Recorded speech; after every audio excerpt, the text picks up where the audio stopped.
नमस्कार मित्रों, सनातन धर्म में ऐसे कई ऋषि महात्मा हुए हैं जो अपने महान कार्यों के लिए आज तक जाने जाते हैं। कुछ तो ऐसे भी हुए हैं जो अपने स्वभाव के विपरीत जाकर कार्यों को अंजाम देते हैं। आज हम आपको एक ऐसे ही ऋषि की कहानी बताने जा रहे हैं जो अपने आप में अनोखे थे। आमतौर पर ऋषि मुनियों को शांत चित्त का देखा गया है। वह हमेशा शांति भाव से अपने साधना में लगे रहते हैं। लेकिन महाभारत काल में एक ऐसे महात्मा हुए हैं जिनके भय से उस समय के राक्षस थर-थर कांपते थे। जी हाँ मित्रों, हम बात कर रहे हैं महर्षि पराशर की। जब भी एस्ट्रोलॉजी यानी ज्योतिष शास्त्र की बात होती है तो सबसे पहले ऋषि पराशर का नाम लिया जाता है, क्योंकि इन्होंने ही वैदिक ज्योतिष शास्त्र का निर्माण किया था। धार्मिक शास्त्रों में किए वर्णन के अनुसार ऋषि पराशर ऋग्वेद के मंत्र दृष्टा और गायत्री मंत्र के महान साधक, सप्त ऋषियों में से एक महर्षि वशिष्ठ के पौत्र, महान वेदज्ञ, ज्योतिषाचार्य, सरस्वतीकार एवं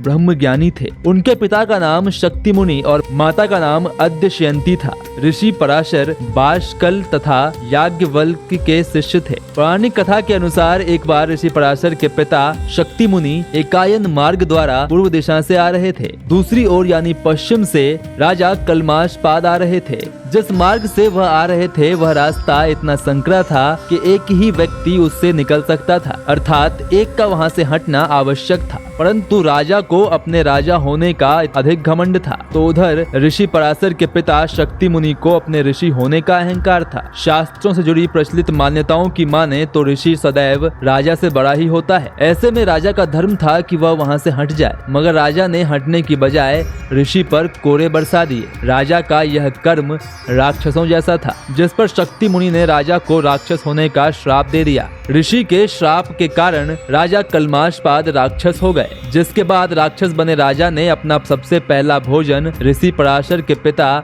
शक्ति मुनि को ही बना लिया, जिससे ऋषि शक्ति मुनि की जीवन लीला समाप्त हो गई। उधर जब इस बात का पता पराशर ऋषि को चला कि राक्षस द्वारा उनके पिता को खा लिया गया है, तब उन्होंने राक्षसों के समूल नाश के लिए राक्षस सत्र यज्ञ प्रारंभ किया। इस यज्ञ के किए जाने से सृष्टि के सारे राक्षस खत्म हो जाते। यज्ञ प्रारंभ होने के बाद एक राक्षस खींचे चले आने लगे और यज्ञ कुंड में गिरकर भस्म हो गए। इस दौरान कई राक्षस स्वाहा हो गए। यह सब देख महर्षि पुलस्त्य ने पराशर ऋषि के पास पहुंचकर उनसे यह यज्ञ रोकने की प्रार्थना की और उन्हें अहिंसा का उपदेश भी दिया। तो वहीं पराशर ऋषि के पुत्र वेदव्यास ने भी इस यज्ञ को रोकने की प्रार्थना की। उन्होंने समझाया कि बिना किसी दोष के इस तरह राक्षसों का संहार करना अनुचित है। पुलस्त्य तथा व्यास की प्रार्थना और उपदेश के बाद ऋषि पराशर ने राक्षस सत्र यज्ञ की पूर्णाहुति देकर इसे रोक दिया। महाभारत के रचयिता वेदव्यास इन्हीं ऋषि पराशर के पुत्र थे। आज के लिए बस इतना ही। कैसी लगी आपको यह जानकारी हमें कमेंट में जरूर बताएं।